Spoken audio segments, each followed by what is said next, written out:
et à tous, bienvenue pour ce premier culte de reprise. C'est un peu impressionnant d'être si peu nombreux ce matin, mais je suis très très content d'être avec vous, de pouvoir reprendre ce temps de vie communautaire ensemble. C'est vraiment un plaisir. Avec ces trois mots qui nous sont laissés par notre union, c'est vigilance, parce que effectivement, l'épidémie n'est pas encore terminée, il faut faire attention, toujours. Respect, parce que nous nous respectons, nous gardons nos distances, nous faisons attention les uns avec les autres, particulièrement sur le plan sanitaire, mais comme nous le faisons aussi tout au long de l'année, par notre façon de vivre et d'aimer notre prochain. Et puis bienveillance, parce que c'est un des maîtres mots de ce temps aussi, bienveillance les uns envers les autres. Bienveillance, parce qu'on veille sur les autres. On va garder le masque pendant tout le temps de chant. Je sais que c'est pas facile, ça ne sera pas très agréable, mais bon, voilà. Si vraiment vous pouvez faire très attention à garder ça, ça fait partie des règles et des normes qui nous sont imposées jusque maintenant. Peut-être que le président changera quelque chose ce soir, je ne sais pas, enfin je le souhaite en tout cas. Voilà. On va commencer simplement par une prière et puis après on pourra chanter ensemble. Prions ensemble.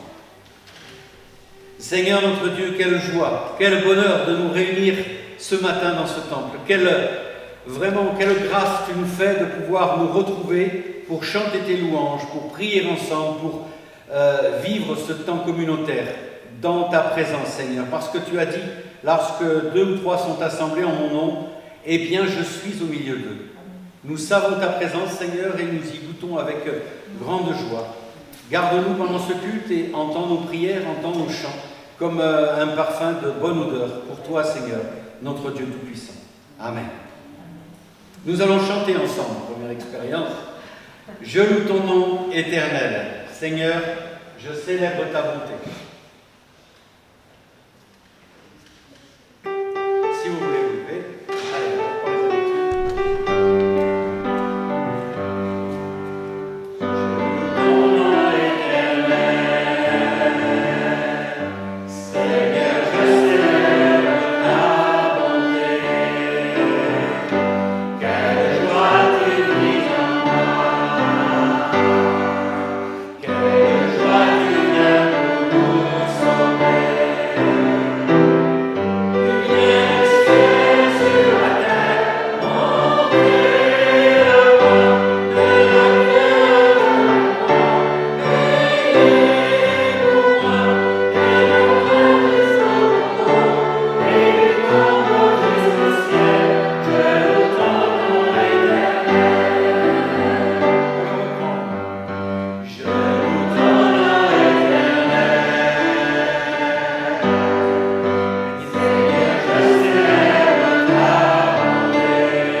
Nous allons en lire ensemble le psaume 20.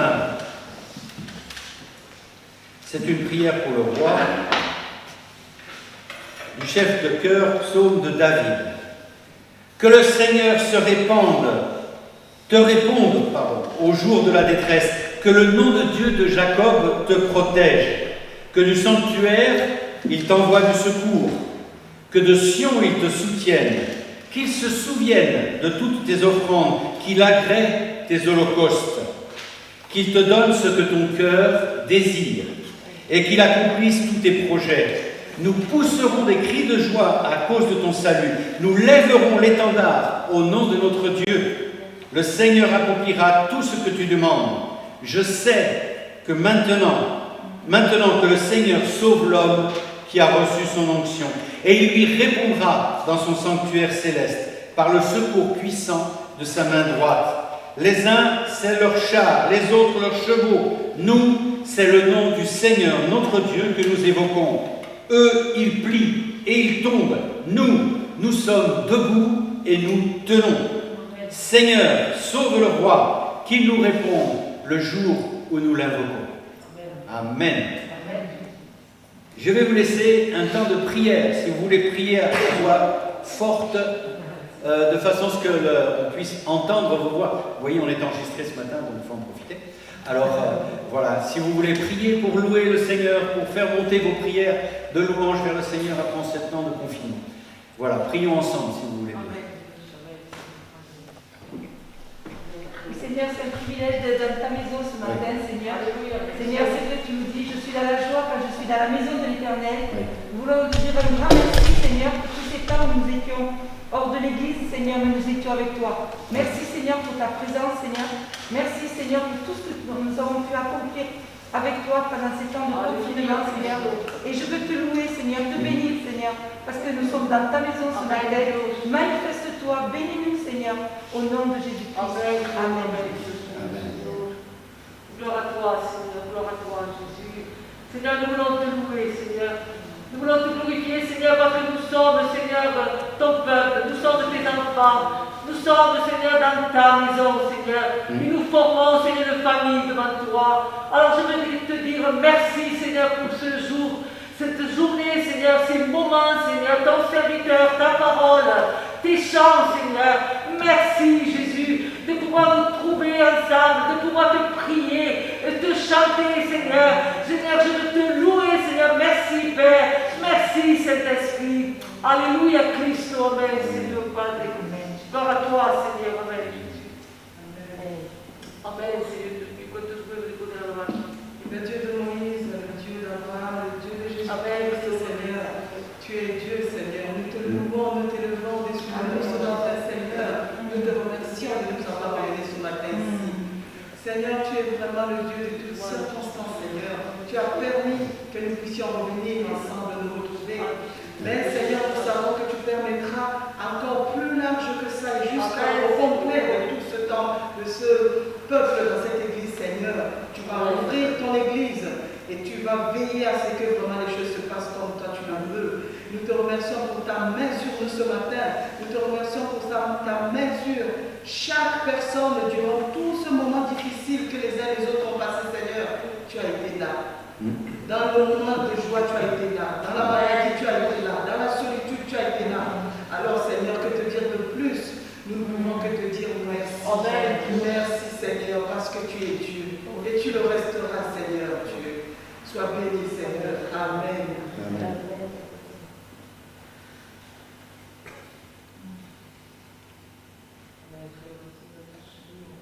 Nos louanges montent vers toi, Seigneur.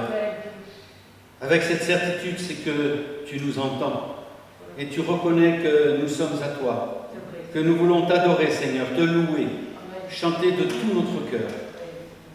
Comme l'a dit notre sœur, tu as été là, présent, dans chaque instant de notre vie, durant toutes ces semaines de difficultés, de solitude, peut-être de maladie. Sois loué, Seigneur, parce que tu n'as abandonné aucun de tes enfants. C'est dans le nom de ton Fils que je te prie. Amen. Et nous allons chanter ensemble le 278, « Bas des mains, peuple chrétien ».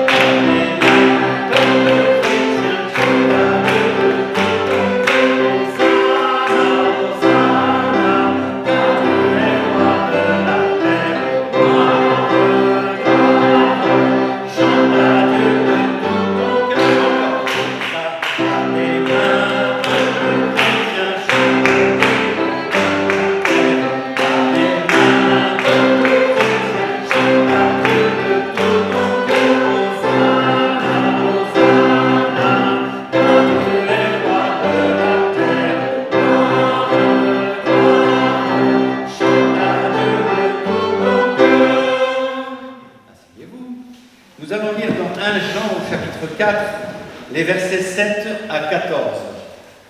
Bien-aimés, Aimons-nous les uns les autres, car l'amour est de Dieu, et quiconque aime est né de Dieu et connaît Dieu. Celui qui n'aime pas n'a jamais connu Dieu, car Dieu est amour. C'est en ceci que l'amour de Dieu s'est manifesté parmi nous. Dieu a envoyé son Fils unique dans le monde pour que nous vivions par lui.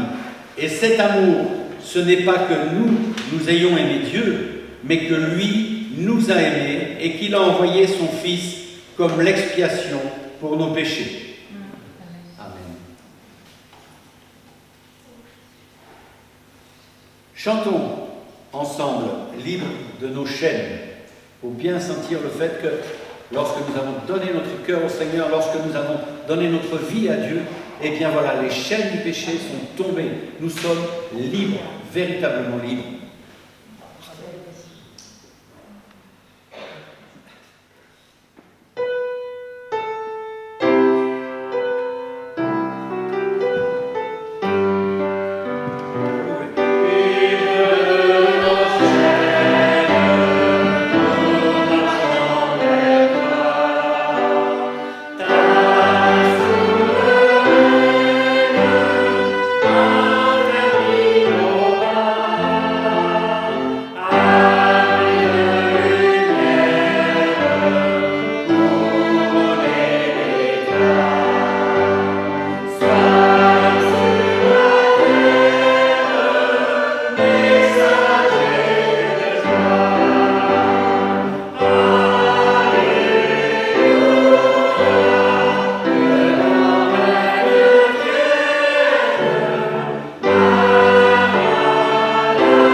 Daniel, le très célèbre prophète connu dans notre Bible, a fait une prière de confession. Il se savait pécheur devant l'Éternel, il se savait petit, et pourtant, il a osé tourner ses regards vers le Seigneur et il n'a jamais abandonné l'idée que Dieu était avec lui. Alors nous allons lire ensemble cette prière qui est dans Daniel 9, les versets 4 à 10. Et qui dit: S'il te plaît, Seigneur, Dieu grand et redoutable, toi qui gardes l'alliance et la fidélité envers ceux qui t'aiment et qui observent tes commandements, nous avons péché. Nous avons péché, nous avons commis des fautes, nous avons agi en méchants et en rebelles, nous nous sommes détournés de tes commandements et de tes règles. Seigneur, à nous la honte, à nos rois, à nos princes, à nos pères, parce que nous avons péché contre toi. Au Seigneur notre Dieu, la compassion et le pardon, car nous avons été rebelles envers lui. Nous n'avons pas écouté le Seigneur, notre Dieu, pour suivre ses lois qu'il avait mises devant nous par l'intermédiaire de ses serviteurs, les prophètes. Mon Dieu, tends l'oreille et entends. Ouvre les yeux et vois nos lieux dévastés et la ville sur laquelle ton nom est invoqué. Car ce n'est pas à cause de ce que nous avons fait pour la justice que nous te présentons nos supplications. C'est à cause de ta grande compassion. Seigneur, entends. Seigneur, pardonne. Seigneur, sois attentif. Agis. Ne tarde pas pour toi-même, mon Dieu, car ton nom est invoqué sur ta ville et sur ton peuple. Nous allons garder quelques secondes de silence pour que nous laissions cette parole nous pénétrer et que nous la faisions nôtre, que nous puissions dire ensuite en nous tournant vers le Seigneur, Seigneur entends, Seigneur pardonne, Seigneur sois attentif. Quelques secondes de silence et puis nous chanterons dans ma misère et mon péché.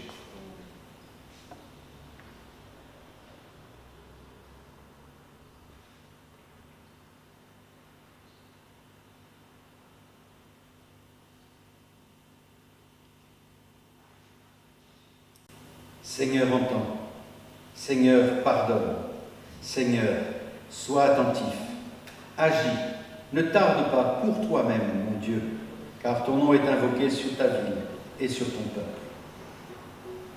Chantons le 422. Premier couplet.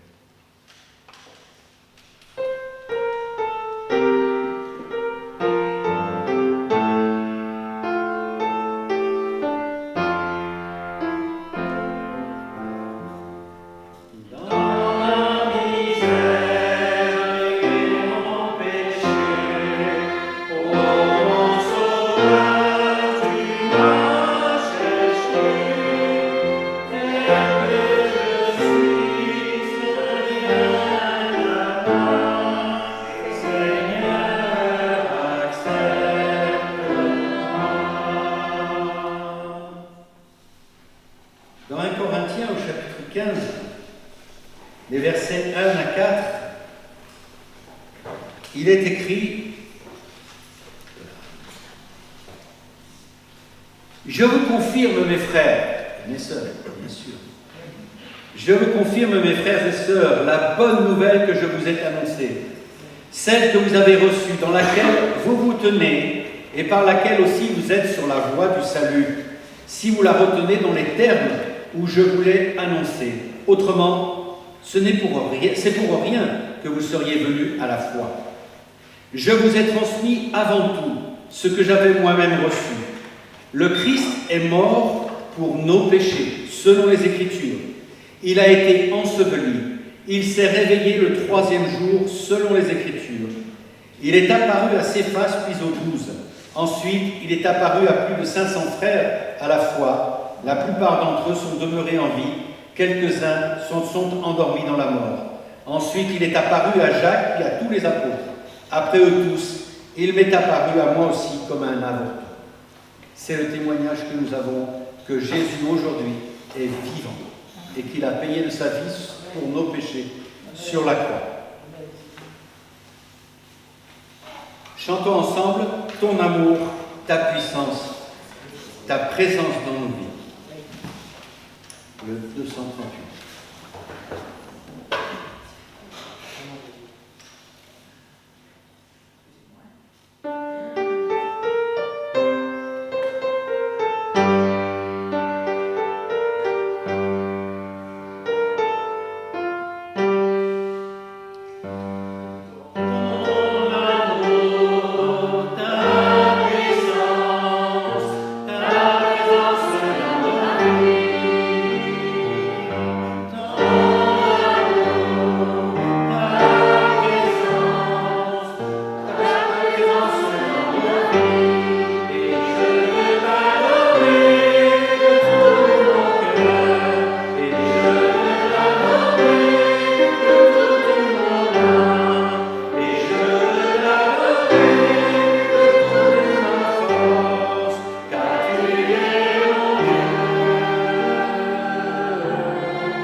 texte va s'afficher.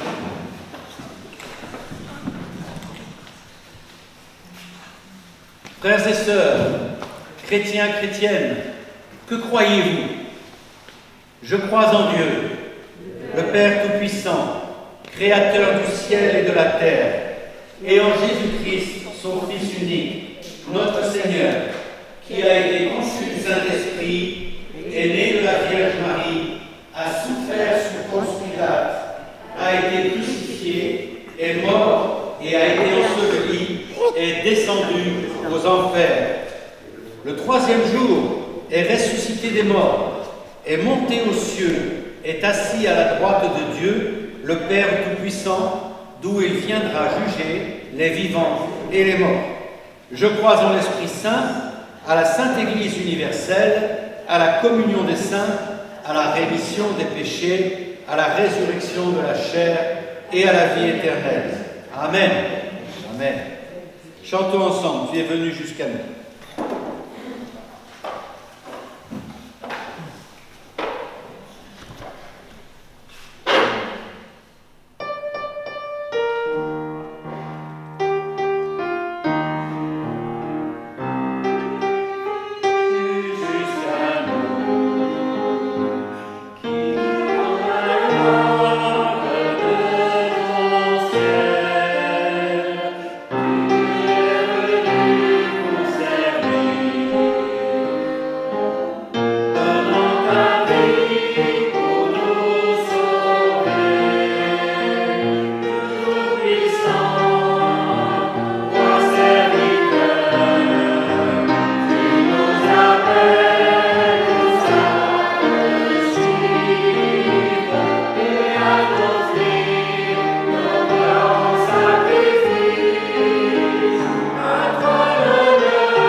C'est le temps de l'offrande. Nous venons de chanter un chant qui qui faisait l'offrande suprême, notre corps en sacrifice, bien sûr.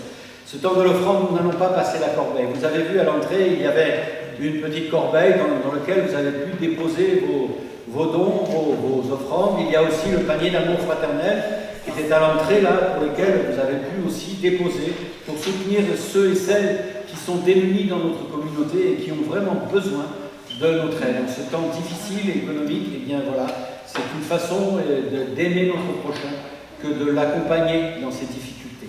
Voilà, donc je compte sur vous, sur votre générosité pour accompagner notre Église dans son soutien financier. Voilà, on a eu plusieurs semaines sans but, donc sans offrande. Et voilà, notre bourse est un peu vide, il faut le dire aujourd'hui, certainement. Mais voilà, je compte sur vous et sur les membres de notre communauté pour la remplir à nouveau. Voilà, que Dieu nous donne et nous accompagne dans tout ce que nous faisons au quotidien pour cela. Et je veux leur remercier. Il y aura une corbeille à la sortie aussi. Voilà, il y en a une à l'entrée, et si jamais par cas vous aviez oublié, il y en aura une aussi à la sortie. Peut-être vous pouvez faire un double don aussi. C'est comme vous voulez. Voilà. En tout cas, je vais simplement prier avant de laisser la place au pasteur Rajason pour son message. Prions ensemble. Seigneur notre Dieu, merci pour ce temps de chant, de louange. Merci parce que nous nous sommes mis au pied de ta croix, Seigneur, à tes pieds pour reconnaître notre péché et recueillir ton pardon. Cette assurance que nous sommes maintenant appelés tes enfants. Maintenant, Seigneur, ouvre nos cœurs, notre pensée pour recevoir le message que tu as prévu pour chacun d'entre nous. Bénis le pasteur dans ses propos, bénis le pasteur dans ce qu'il aura à nous dire à chacun de nous, et que nous soyons comme une terre fertile qui reçoit cette semence, afin qu'elle porte du fruit, Seigneur. Sois béni. Amen. On a déjà prié, donc nous bénissons le Seigneur pour cette occasion. Nous avons déjà élevé nos prières vers lui. Et donc, merci pour cette occasion qu'il nous donne ce matin d'écouter encore sa parole. Je lis dans l'évangile de Jean, chapitre 15, les versets 12 à 15. C'est Jésus qui parle et il dit « Voici mon commandement. Aimez-vous les uns les autres comme je vous ai aimés. Il n'y a pour personne de plus grand amour que de donner sa vie pour ses amis. Vous êtes mes amis si vous faites ce que je vous commande.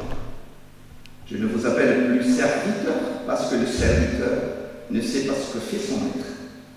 Je vous ai appelé ami parce que tout ce que j'ai appris de mon Père, je vous l'ai fait connaître. Chers frères et sœurs, ces paroles que nous venons d'entendre a été prononcée, comme je l'ai dit tout à l'heure, par Jésus-Christ lui-même lors des derniers entretiens avec les disciples dans la chambre haute, lorsqu'il célébrait la Pâque avec eux.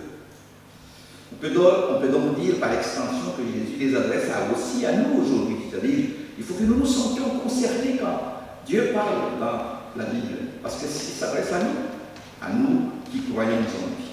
Donc, c'est à nous qu'il adresse ces paroles aujourd'hui. Et il nous dit, vous êtes mes amis. C'est une parole, c'est vrai, qui peut nous bouleverser, parce que nous qui étions des ennemis, ses ennemis, il a fait de nous ses amis. Lui, le créateur du ciel et de la terre. Il a donné sa vie pour que nous devenions réellement ses amis. Et ce n'est pas rien. Je ne sais pas si vous mesurez ce que ça veut dire être ami de Jésus. Dans notre texte, Jésus nous dit, voici mon commandement. Aimez-vous les uns les autres comme je vous ai aimé. Voilà un grand commandement. Et c'est vrai, j'ai hésité de parler de ça aujourd'hui, parce que je dis ça, c'est un texte que tout le monde connaît, que sûrement on pense que c'est futile de le dire encore, de le rappeler tout le temps. C'est important pour nous de savoir exactement ce que Jésus nous dit dans ce texte. C'est un grand commandement, plein de force et de beauté. L'Église de Jésus-Christ est et doit être une communauté de croyants où l'amour existe. Un amour véritable, authentique entre frères et sœurs en Jésus-Christ. Bien sûr, cet amour n'est pas parfait, loin de là. Parce que pourquoi? La pensée individualiste nous influence, notre nature pécheresse nous rend égoïste. D'où l'importance de ce grand commandement que Jésus nous recommande. Nous en avons tellement besoin. Frères et sœurs, le Saint-Esprit est puissant pour écrire dans nos cœurs ce commandement et pour nous rendre capables de nous aimer les uns les autres. Ça, je crois ça. Au moins, de commencer. Aimer l'autre qu'on n'aime pas. C'est vraiment beaucoup de choses à faire. Pourtant, l'Église est la lumière du monde. L'Église est une communauté privilégiée où l'amour existe par la puissance du Saint-Esprit. Et c'est pourquoi Jésus nous recommande: aimez-vous les uns les autres comme le Christ vous a aimé. Alors, pour comprendre ce texte, il y a deux choses que j'aimerais dire aujourd'hui. Donc, c'est qu'il faut que cet amour soit démontré. Jésus donne ce commandement dans un contexte bien précis. Le Seigneur prépare ses disciples à ce qui va venir. Il va mourir, il va ressusciter, il va monter au ciel et puis il va envoyer le Saint-Esprit. Il prépare ses disciples à la grande mission, c'est-à-dire annoncer l'Évangile, poser le fondement de l'Église, construire l'Église. Et Jésus vient de leur dire, on ne l'a pas lu, mais c'est au verset 5, « Moi, je suis le cep, vous, les sarments. Je suis la vigne, vous êtes les branches, demeurez en moi et vous porterez beaucoup de fruits. » Vous savez, le fruit est important, frères et sœurs. Il démontre visiblement que la vie circule dans les branches, n'est-ce pas? Lorsqu'il y a des fruits, ça veut dire qu'il y a la vie dans les branches. Le fruit démontre que nous sommes unis à Jésus-Christ. Le fruit est produit par la puissance du Saint-Esprit. Ça se voit, ça doit se voir en nous et dans l'Église. Quel fruit allons-nous porter? Bien, Jésus le dit ici, il a déjà mentionné la joie au verset 11. Je vous ai parlé ainsi, il a dit, afin que ma joie soit en vous et que votre joie soit complète.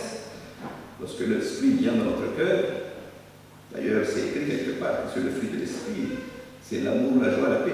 Donc, Jésus mentionne qu'il y a la joie. Il a déjà mentionné aussi la paix au chapitre précédent, le chapitre 14, verset 27, il dit « Je vous donne ma paix ». Oui, au milieu de la petite tempête qui fait rage autour d'eux, et en eux, Jésus prépare ses disciples à recevoir sa joie et sa paix. Mais ce n'est pas tout. La joie, mais ce n'est pas tout. Il leur parle maintenant ici dans ce verset que nous venons de lire, de l'amour. Le fruit de l'esprit, comme on l'a dit dans Galates chapitre 5, c'est l'amour, la joie, la paix. L'amour que nous aurons les uns pour les autres dans l'Église est la démonstration visible de l'œuvre de l'Esprit consolateur dans nos cœurs. Ça veut dire quoi? Que lorsque nous recevons le Saint-Esprit, il est normal que nous aimons les autres. Mais de quelle manière? À quoi ressemble ce fruit? On parle beaucoup d'amour, parce que les gens disent « Oh, moi j'aime, parce que j'ai l'amour du Seigneur. » C'est vrai. Mais comment? On parle beaucoup d'amour, mais ça ressemble à quoi? L'amour que le Seigneur nous commande d'avoir. Aimez-vous les uns les autres comme je vous ai aimé. Notre amour, frères et sœurs, pour les autres, doit ressembler à l'amour que le Christ a eu pour nous. Rien de moins. À quoi ressemble son amour? C'est d'abord, avant tout, un amour sans réserve. Jésus, vous savez, ne s'est pas limité à aimer ceux qui sont aimables. Il est allé s'asseoir, regardez bien l'évangile, il est allé s'asseoir avec des collecteurs d'impôts, des prostituées. Il est allé parler à la femme samaritaine qui avait eu 5 maris et qui vivait avec un homme qui était son mari. Il a rassemblé un groupe d'hommes qui se querellaient entre eux. pour savoir qui était le plus grand parmi eux. Et comme je l'ai dit tout à l'heure, dans ce passage, nous sommes dans la chambre haute, et un peu plus tard, Pierre va renier son maître et les autres l'abandonnent. Et malgré cela, Jésus les aime tellement qu'il s'en va à la croix mourir pour eux. Jésus aime des gens qui ne sont pas aimables. Jésus dit, vous êtes mes amis si vous faites ce que je vous commande. Je ne vous appelle pas plus serviteur, je vous ai appelé amis. Nous sommes ses amis. De vrais amis. C'est très beau, n'est-ce pas? Mais avant d'être ses amis, ces hommes, ses disciples étaient ses ennemis. Oui, frères et sœurs, nous étions ses ennemis. Et Paul nous le dit très clairement. Il nous le dit dans l'Épître aux Romains. À peine mourrait-on pour un juste. Quelqu'un peut-être aurait le courage de mourir pour un homme qui est bon. Mais en ceci, Dieu prouve son amour envers nous lorsque nous étions encore pécheurs. Christ est mort pour nous. Lorsque nous étions ennemis, nous avons été réconciliés avec Dieu par la mort de son Fils. Nous étions ennemis, mais déjà Jésus est mort pour nous réconcilier avec Dieu. Oh frères et sœurs, l'amour de Dieu est tellement puissant qu'il transforme des ennemis en amis. Des gens qui ne sont pas aimables en gens aimables. Et pour accomplir ce miracle, il a fallu un amour sans réserve. Jésus-Christ, le Fils de Dieu, a aimé des personnes qui n'étaient pas aimables. Alors on peut se poser la question, pourquoi nous aime-t-il? Parce que tout simplement, il nous aime. À un point, c'est tout. On ne peut rien ajouter. Alors, il nous donne l'exemple. Comment devons-nous aimer nos frères et sœurs dans l'Église? Parce que Jésus s'adresse ici à ses disciples, à des chrétiens. C'est à nous qu'il s'adresse. Comment devons-nous aimer nos frères et sœurs dans l'Église? Eh bien, comme le Christ nous a aimés. Nous n'allons pas aimer seulement ceux qui lui sont aimables. Nous aimerons ceux qui ne sont pas aimables. Vous savez, frères et sœurs, en y réfléchissant, c'est vrai, c'est dangereux de se connaître. À mesure que nous apprenons à nous connaître, que ce soit notre conjoint, nos enfants, nos parents, nos collègues de travail, nos frères et sœurs dans l'Église, nous nous mettons à découvrir les péchés, les défauts, les manies des uns et des autres, les choses qui nous irritent chez ces personnes. Et plus on se frotte au plus proche des autres, c'est là que la vraie amitié est testée. Le vrai amour est mis à l'épreuve. C'est vrai, hein? Il y a des gens qui ne supportent même pas les gens de voir simplement les gens. La démarche, on n'aime pas. La manière de s'habiller, on n'aime pas. C'est tout simplement, personne n'a rien fait, mais c'est naturel dans le cœur de l'homme. On déteste l'autre, parce que tout simplement c'est comme ça.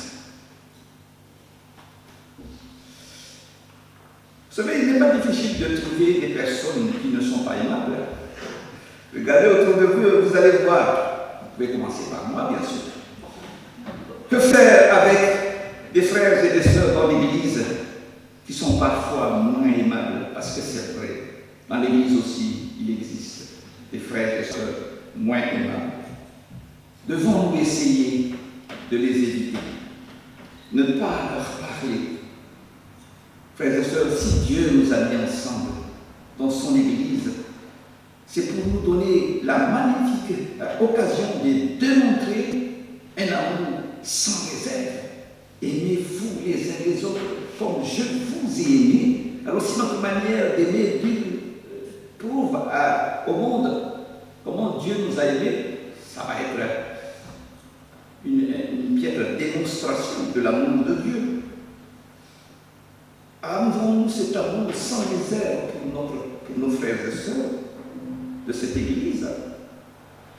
Et puis, l'amour du Seigneur possède une autre caractéristique. Bien sûr, c'est un amour sans réserve, mais c'est aussi un amour qui se donne. Un amour sans réserve ne regarde pas si l'autre est aimable. Un amour qui se donne ne regarde pas à ce que cela va nous coûter.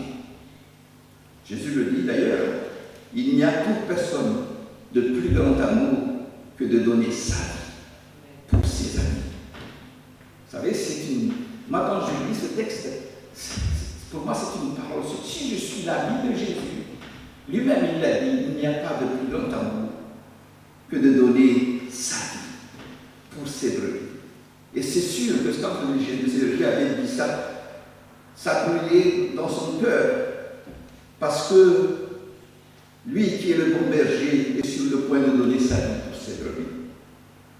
Il s'y est préparé depuis longtemps, mais là, ça y est, c'est l'heure du grand sacrifice. Il s'apprête à payer le prix le plus élevé, le prix de sa propre vie pour des pécheurs comme nous. Et c'est là que nous comprenons la démonstration d'amour, parce que lui, et c'est pour ça qu'il me dit que l'amour va être démontré.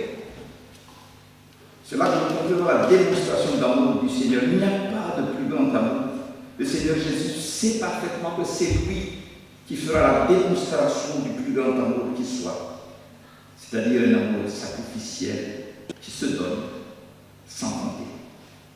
Alors, je répète la question, comment aimer nos frères et sœurs dans l'Église? Eh bien, tout simplement comme le Christ nous a aimés. Un amour sans réserve, un amour qui se donne. Donner notre temps, notre attention, notre écoute, donner notre énergie, nos talents, notre argent, donner notre patience, nos paroles d'encouragement, se donner soi-même. C'est comme quand Paul exhorte les maris et les femmes. Il disait aux Éphésiens, Marie, aimez vos femmes comme le Christ a aimé l'Église et s'est livré lui-même pour elle. Les maris doivent aimer leur épouse comme le Christ s'est sacrifié pour son Église. Avons-nous cet amour sacrificiel les uns pour les autres? Et c'est ça le genre d'amour que Dieu veut, se sacrifier. Aimer, c'est toujours sacrifier quelque chose, se sacrifier. Vous savez, frères et sœurs, généralement, nous ne sommes pas portés à donner notre vie pour les autres. Cela ne vient pas naturellement. Mais comme le Seigneur Jésus l'a dit, il n'y a pas de plus grand amour que de donner sa vie pour ses amis. Cela veut dire que c'est possible, parce que lui-même, il en a donné l'exemple. C'est possible parce que le Saint-Esprit déverse dans nos cœurs l'amour de Dieu.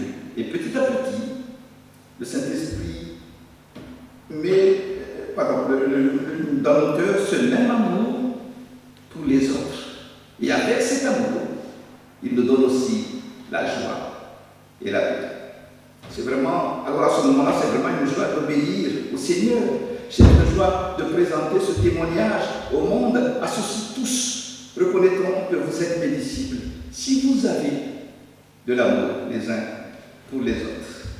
Et alors, le monde saura que nous sommes chrétiens par l'amour dont nous sommes empreints. Et c'est pour cela que nous devons prier pour que nous puissions présenter ce témoignage collectif au monde autour de nous. Vous savez, frères et sœurs, le monde a désespérément besoin de voir cet amour entre nous, et pour cela, nous avons besoin d'aller à la source de cet amour. Donc, premièrement, il faut démontrer cet amour. Le Seigneur Jésus nous l'a montré. Maintenant, nous avons besoin d'aller à la source de cet amour. Souvent, on a des difficultés à aimer, car bien sûr le commandement d'aimer est trop élevé. Aimer comme Jésus a aimé, qui peut faire ça? Nous n'y arriverons jamais par nous-mêmes. Mais heureusement qu'il y a une bonne nouvelle, le Seigneur Jésus le dit, celui qui nous a commandé d'aimer est lui-même la source de cet amour. Vous voyez? Si Jésus nous demande d'aimer comme il a aimé, c'est parce que lui, il est la source, il peut nous donner cet amour. Et si nous manquons d'amour, nous pouvons le lui demander. Il est celui qui nous rendra capable d'aimer. Et pour pouvoir aimer comme le Christ nous a aimés, il faut que nous soyons transformés. Jésus est puissant, frères et sœurs. Je ne sais pas si vous en doutez encore.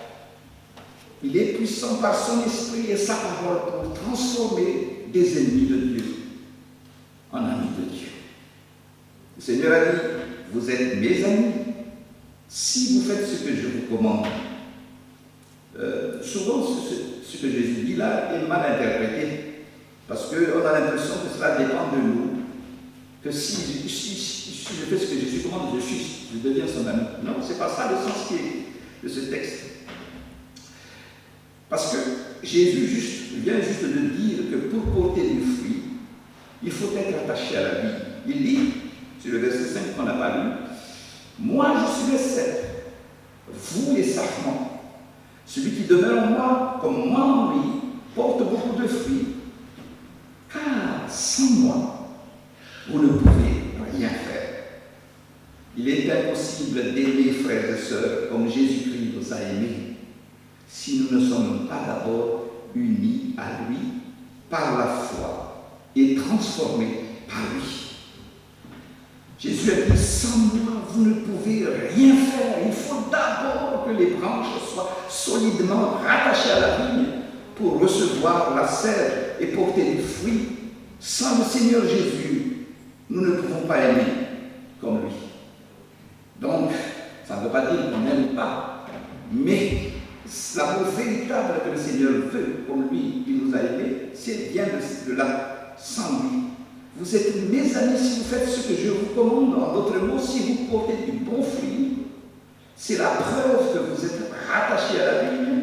Si vous faites ce que je vous commande, si vous avez de l'amour les uns pour les autres, c'est la démonstration que vous êtes mes amis authentiques.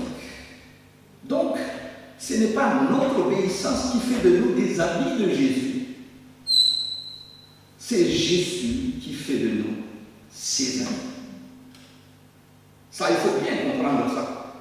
Ce n'est pas parce que j'obéis que je viens de l'ami de Jésus. Non, c'est Jésus qui fait de nous ses amis, pour ensuite nous donner la force et la joie de nous mettre à vivre dans l'obéissance à sa parole et à ses commandements. Cela veut dire que pour pouvoir nous aimer les uns les autres dans l'Église, nous devons d'abord, frères et sœurs, être restaurés dans notre relation avec Dieu. Et où se trouve? Où trouver cette restauration? Et bien sûr, à la croix de Jésus, du Seigneur Jésus. Vous savez, il a pris sur lui notre manque d'amour. Il a pris sur lui notre égoïsme, notre indifférence à l'égard des autres. Parce que oui, c'est vrai, même dans l'Église encore, il y a des gens qui sont indifférents aux autres. Il a pris sur lui nos conflits conjugaux et familiaux. Il a pris sur lui nos querelles dans l'Église. Et sur la croix, il a crié, mon Dieu, pourquoi m'as-tu abandonné? C'était le prix à payer. Oui, nos ruptures de relation lui ont coûté sa rupture de relation avec son Père. Jésus a été abandonné par son Père pour que, premièrement, nous soyons réconciliés avec Dieu et pour qu'ensuite nos relations avec les autres soient restaurées. Vous voyez là un peu ce que Jésus a fait à la croix du Calvaire. Si on comprend ça, on comprend beaucoup de choses dans la vie aujourd'hui. Il a donné sa vie pour ses amis, pour que nous fassions preuve du même amour les uns envers les autres, et tout spécialement dans son Église. Frères et sœurs, le Seigneur Jésus connaît parfaitement notre manque d'amour pour les autres, notre haine même envers les autres. Il connaît parfaitement nos conflits et nos ruptures de relations. Il en a payé le prix. Il a été abandonné par son Père, mais aussi par ses amis les plus intimes. Il a souffert la pire solitude, seul sur la croix comme punition pour nos manques d'amour et pour nos haines. Renié par un ami, trahi par un proche, abandonné par ses compagnons d'œuvre, suspendu sur la croix dans l'obscurité complète pendant 3 heures à subir la colère de Dieu. À notre place, sans amis, sans compagnons, pour le soutenir ou l'encourager, pour que nous devenions amis de Dieu et amis de Jésus-Christ. Frères et sœurs, il faut que notre relation soit restaurée avec Dieu pour que nos relations entre nous soient ensuite restaurées. Son amour pour nous est puissant pour produire en nous le bon fruit de l'amour pour nos frères et sœurs dans son Église. Jésus nous dit, et je répète, j'aime bien le dire, vous êtes mes amis. Parce que c'est quelque chose de vraiment merveilleux. Essayez un peu de faire écho de ça. Je ne sais pas si vous avez écouté l'écho de ça, non, parce que Jésus nous dit, vous êtes mes amis. Frères et sœurs, nous avons besoin désespérément de son amour et de son amitié pour pouvoir aimer comme il nous a aimés. Par la foi, nous sommes ses amis. Il nous connaît entièrement. Et nous comprenons, il nous comprend parfaitement. Il a compassion de nous dans nos faiblesses. Lui seul peut guérir et apaiser nos cœurs. Lui seul peut combler notre besoin profond d'amour et d'amitié. Vous savez, souvent, et ça arrive souvent, ce n'est pas mauvais, mais souvent, nous espérons que notre personne prenne la place du Seigneur pour nous consoler, pour combler le besoin profond d'amour et d'amitié. Et nous remplaçons le Seigneur Jésus, souvent par notre femme ou notre mari, par notre copain ou notre copine, par un ami ou un membre de la famille. Et nous pensons que cette personne va combler nos cœurs. Cette personne devient alors l'idole qui remplace Dieu, qui remplace notre Sauveur. Frères et sœurs, nos relations avec les autres sont très importantes. Mais elles doivent rester à leur place. La priorité consiste à demeurer dans l'amour de Jésus-Christ. Et alors, ensuite, comme fruit bénéfique de cette relation intime avec lui, par le Saint-Esprit agissant puissamment dans nos cœurs, nous pourrons aimer notre prochain comme il nous a aimés. N'est-ce pas ce qu'il a dit? Demeurez en moi, demeurez en moi dans mon amour, et vous porterez du fruit. Frères et sœurs, nous sommes ses amis. Alors, lorsque nous avons quelqu'un autour de nous qui n'a pas cet amour pour nous, lorsque des amis nous déçoivent et que des membres de notre famille nous trahissent, lorsque notre compagnon, notre compagne nous abandonne, revenons à la source de l'amour pour nous abreuver de cet amour. Jésus est fidèle. Il est toujours le même.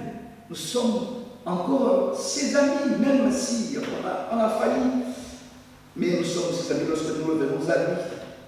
Il est le même. En toutes circonstances, il nous connaît. Même dans nos luttes, dans le combat. Il nous comprend, il a compassion de nous. Il entend nos prières. Et il est écrit même quelque part, il recueille nos larmes. C'est David qui priait comme cela. Lorsqu'il a été poursuivi par Saül, il disait, Seigneur, recueille mes larmes dans ton outre. Ne sont-elles pas écrites dans ton livre? Dieu recueille même nos larmes lorsque nous pleurons. Parce que les autres nous ont abandonnés. Oui, frères et sœurs, nous sommes ses amis. Et jamais, jamais, il ne nous abandonnera. Jamais, il ne nous trahira. Jamais. Il ne nous décevra parce qu'il est tout puissant, il connaît tout, il est amour et nous sommes ses amis pour toujours. Prions le Seigneur. Merci Père pour ta parole qui nous encourage ce matin. Et c'est vrai, si nous n'avons pas encore compris que nous sommes tes amis, eh bien merci de nous l'avoir encore aujourd'hui Seigneur, encore martelé, dire que nous sommes tes amis et que tu nous as demandé, tu nous commandes de nous aimer les uns les autres comme toi qui nous as aimés. Seigneur, mets en nous cet amour dont tu nous as aimés et puis aide-nous surtout dans l'application de ce que nous venons d'entendre. Bénis-nous Père et sois avec nous. Que ton Esprit Saint nous guide et nous dirige dans notre vie de chaque jour. Au nom de Jésus-Christ, nous te prions. Amen.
Merci Sandra Panda, merci.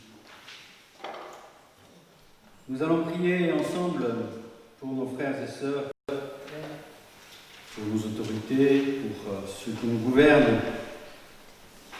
Nous allons prier avec le texte de Romains chapitre 8, les versets 26 et 27. De même aussi, l'Esprit nous aide dans notre faiblesse, car nous ne savons pas ce qu'il convient de demander dans nos prières. Mais l'Esprit lui-même intercède par des soupirs inexprimables. Et celui qui sonde les cœurs connaît quelle est la pensée de l'Esprit, parce que c'est selon Dieu qu'il intercède en la faveur des saints. Je veux prier particulièrement ce matin pour Plony Smith, qui est très malade. Voilà, je n'ai pas de nouvelles très fraîches, mais je sais que c'est difficile, probablement. Je veux prier aussi pour ceux et celles qui ont été blessés, choqués, peut-être touchés par la maladie ou par les accidents. Je pense à Jackie Yapoujian, qui a été protégé aussi dans son accident très grave. Je veux remercier le Seigneur pour la présence de Benoît, qui a demandé aussi la prière de l'Église, qui est à nos côtés.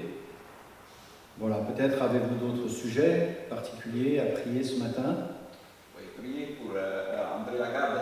Et André Lagarde, oui, qui a été hospitalisé aussi, avec probablement un AVC, c'est ça? Non.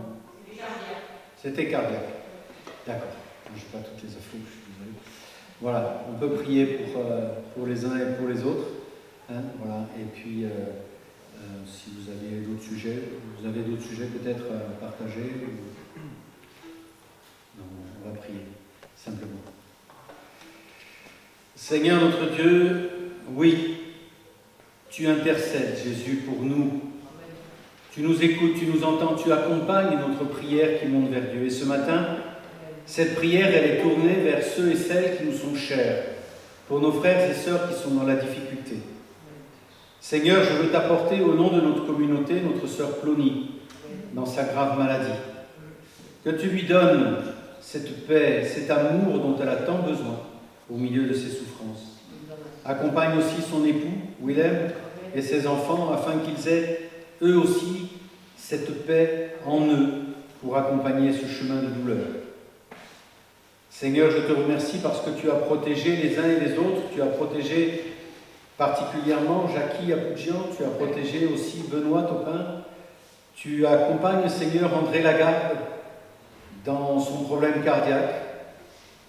Et il y en a peut-être d'autres, Seigneur, qui sont dans la difficulté et qui le seront encore plus après cette épidémie. Que les conséquences économiques, Seigneur, épargnent nos frères et sœurs et qu'ils puissent être accompagnés dans notre amour fraternel et dans ce que nous pourrons faire pour les accompagner particulièrement dans leurs besoins. Seigneur, je te prie aussi pour nos autorités, je te prie pour notre président qui va s'exprimer ce soir, que tu puisses accompagner son discours, que tu puisses l'inspirer, Seigneur, par ton esprit, parce que tout est entre tes mains, Seigneur, c'est toi l'autorité suprême. Je veux te prier aussi pour le conseil presbytéral qui accompagne notre communauté, qu'ils aient aussi sagesse et intelligence pour prendre les bonnes décisions et accompagner notre Église. Bénis chacun d'entre nous, Seigneur, dans chacun de nos besoins. Ils sont parfois différents, mais nous sommes une famille, Seigneur, et nous voulons avoir un cœur et de la reconnaissance pour chacun d'entre nous. Et lorsqu'il y aura discorde et difficulté, Seigneur, que nous ayons un seul point de vue entre nous, celui de ta vie, Seigneur, de ton exemple, dans notre vie à chacun. et qu'au travers de cette vie, Seigneur, de ce sacrifice que tu as donné, eh bien, nous considérions toutes nos difficultés comme petites et indignes d'être prolongées. Bénis chacun d'entre nous, Seigneur, dans le nom de ton Fils. Amen. Chantons ensemble un dernier chant. Viens, Esprit du Dieu vivant. C'est un encouragement pour nous tous.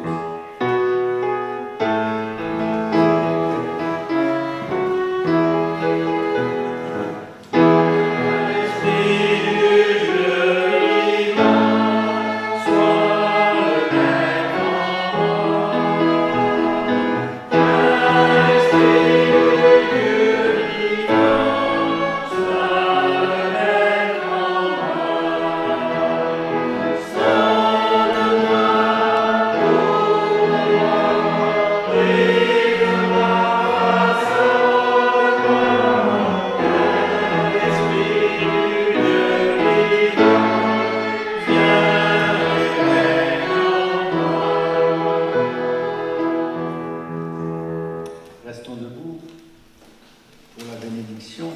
1 Corinthiens chapitre 16, versets 13 à 24. Veillez, tenez-vous dans la foi, comportez-vous en homme, soyez forts, que parmi vous tout se fasse avec amour. Je vous fais encore une recommandation, mes frères et mes sœurs. Vous savez que la maison de Stéphanas est les prémices de l'Achaïe et qu'elle est mise au service des saints. Soumettez-vous, vous aussi, à de telles personnes, ainsi qu'à tous ceux qui collaborent et qui se donnent de la peine. Je me réjouis de la présence de Stéphanas, de Fortunatus, d'Achaïkos. Ils ont suppléé en votre absence, car ils ont tranquillisé mon esprit et le vôtre. Sachez donc apprécier de telles personnes. Les églises d'Asie vous saluent. Aquilas et Prisca, avec l'église qui est dans leur maison, vous saluent bien dans le Seigneur. Tous les frères vous saluent. Saluez-vous les uns les autres par un saint baiser. La salutation est de ma main à moi, Paul. Si quelqu'un n'est pas l'ami du Seigneur, qu'il soit anathème. Maranatha, que la grâce du Seigneur Jésus soit avec vous. Mon amour est avec vous en Jésus-Christ. Amen. On va rechanter peut-être le 512. Viens, Esprit du Dieu vivant.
À part les personnes qui auraient des difficultés pour se mouvoir, nous vous demandons de suivre le chemin qui a été tracé sur le sol. Voilà, parce que les consignes font qu'on ne doit pas sortir par là où on est entré. Voilà. C'est la reprise des études bibliques ce mercredi chez moi. Voilà, à quelle heure? À quelle heure? 14h30 à Saint-Antonin. Voilà, la reprise de l'étude biblique chez Brigitte Tournay à 14h30. Si vous aviez besoin de savoir où c'est, si par cas vous avez envie de rejoindre ce groupe d'études, eh bien vous pouvez prendre contact avec Brigitte, ce sera un plaisir de vous indiquer comment aller chez elle. Alors cet après-midi, merci, à 14h, il y a la réunion dématérialisée avec Zoom. C'est devenu, tout le monde sait à peu près ce que ça veut dire Zoom maintenant. C'est un outil qui s'est bien développé. À 14h, vous avez la réunion du Conseil vous invite. C'est une réunion qui est prévue pour préparer un peu l'Assemblée Générale. Je ne sais pas si on a eu beaucoup de questions. Deux remarques. Bon, c'est un temps d'échange. À partir de 14h, vous pourrez vous connecter sur l'adresse qui vous a été donnée dans le message cette semaine. Donc, si vous aviez envie de discuter un peu avec le Conseil, de partager avec le Conseil, donc vous êtes les bienvenus à partir de 14h. Voilà. Et dimanche prochain, nous aurons à nouveau un culte, je pense dans les mêmes conditions. Donc, n'oubliez pas de vous inscrire au préalable auprès du pasteur Harry Jason, de façon à ce que nous puissions préparer. La contenance de la salle est d'environ 30 personnes. Donc là, ce matin, nous étions 25, je crois. Donc ça va, c'est bien, on est bien. On pourrait même rajouter encore un tout petit peu. J'ai réfléchi un peu en regardant un peu. Voilà, merci en tout cas pour votre présence. Le culte aura lieu à 10h30. On recommence à 10h30.